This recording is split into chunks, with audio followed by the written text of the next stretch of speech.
Welcome, friends, to our next Bhagavad Gita lesson.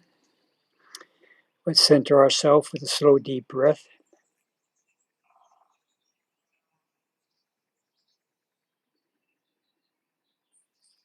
Hari Om Tat Sat. Om Shanti. We're on episode number 186, entitled, Don't Just Sit There, Do Nothing.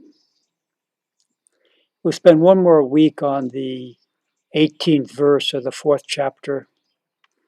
It goes, that yogi who is able to recognize the inaction within the action and the action within the inaction has keen discernment.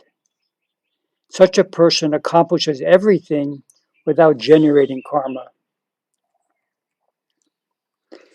Last week, we looked at how this keen discernment allows us to see that there is inaction within an action.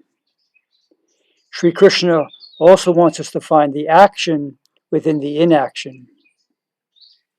When we're sitting still, we can still be generating karma, especially if we're sitting still when we should be fulfilling our duty. We could actually be creating more karma than if we were doing what we're supposed to be doing. This is the fate that Krishna wants to steer Arjuna away from, as Arjuna is considering running away from the battle.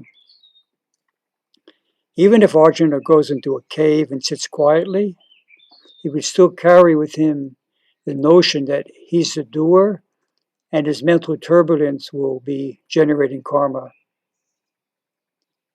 In Arjuna's current mental state, inaction would only increase his sense of separation and egoism.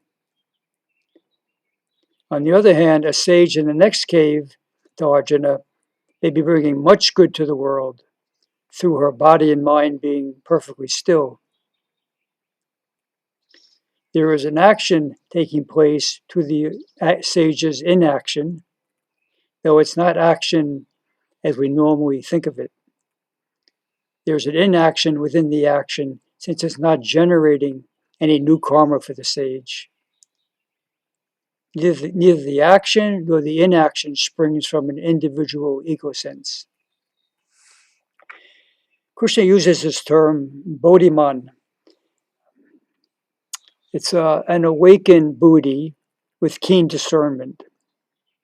And this is the distinction between Arjuna and in the cave, the person in the cave next door. Arjuna's intelligence, possibly like ours, is not so keen yet. Our awareness may be more focused on the doing I and fuzzy around the observing I. And this makes our desire for inaction to continue to be karma generating. The yogi in the next cave has attuned her buddhi to the divine will and dissolved the sense of separateness from the whole. This person is enjoying perpetual vacation from the karma-creating ego. We also will be that person in that cave one day. As usual, the Tao Te Ching puts things very succinctly and clearly. It says, the power that is the first principle of all creation is eternally inactive, yet it leaves nothing undone. For reflection, the path from the doing I to the observing I leads to the end of karma. We can't get there by not doing. We are already the observing I. How are we going to remember this and develop this awareness? Thanks for joining. See you soon. Om Shanti, Shanti, Shanti.